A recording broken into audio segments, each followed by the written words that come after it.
Mr. Speaker. Barry, Mr. Speaker. Sorry, Barry. I rise to talk in support of the Horticultural Export Authority Bill, the third and final reading. The Green Party welcomes this bill. It is in line with Green Party policy on diversifying our agriculture, supporting high-value primary production, leveraging our clean green reputation, and supporting an initiative that is led by horticulturalists in the horticultural sector. We welcome the range of products that will be supported by this bill: avocados, black currants, boysenberries, butternut squash, chestnuts, nashi pears, tamarillos, etc. And we congratulate the Horticultural Export Authority for the excellent work they've been doing that has increased revenues from $50 million in 1998 to $300 million last year.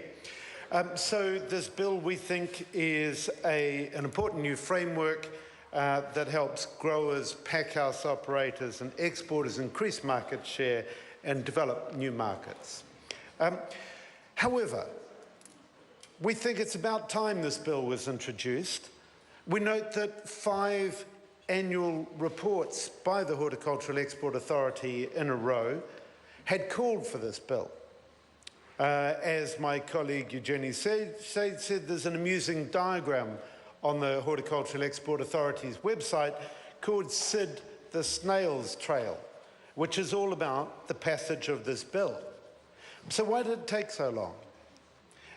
Well, one of the things that we think perhaps is the government may be obsessed by supporting the commodity sector rather than the high-value horticultural sector.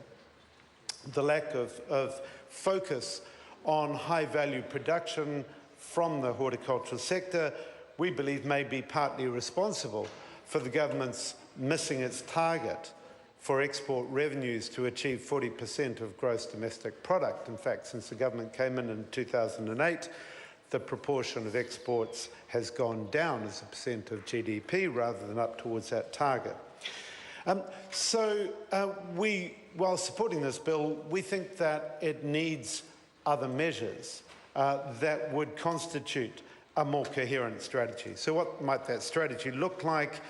A proper partnership between governments and producers and marketing board that is responsive and supportive. Support for food provenance, where food is grown and under what conditions. The quality of food and the sustainability of food is something that consumers around the world care deeply about. As my colleague Eugenie said, we have a country of origin labelling in Australia, but not in New Zealand. It would make all the sense in the world for us to join Australia in country of origin labelling. We have geographical indications now for wine, and I think that's also a good bill that's gone through. However, why not geographical indications for food? Why don't we have bluff oysters? Why don't we have Central Otago beef? Why don't we have the kinds of products across the country, Waiheke olives and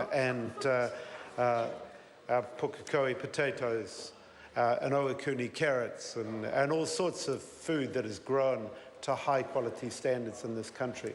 Why don't we celebrate the provenance of our products? That would increase the value, which would give that distinctive marketing edge. We've also heard from my colleague around rational land use that makes sectors like dairy pay their way and would enable more land to be released for high-value uses like horticulture.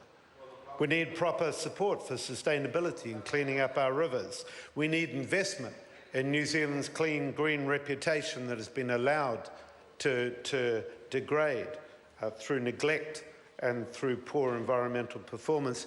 And we need support for high-value marketing. So, Mr. Speaker, the Green Party looks forward to this bill being passed. We support it. We think it's a big step forward, but we also look forward to an even bigger stepping forward of getting into government and supporting the excellent work done by the horticultural sector and others in increasing the value of our agricultural products. Thank you.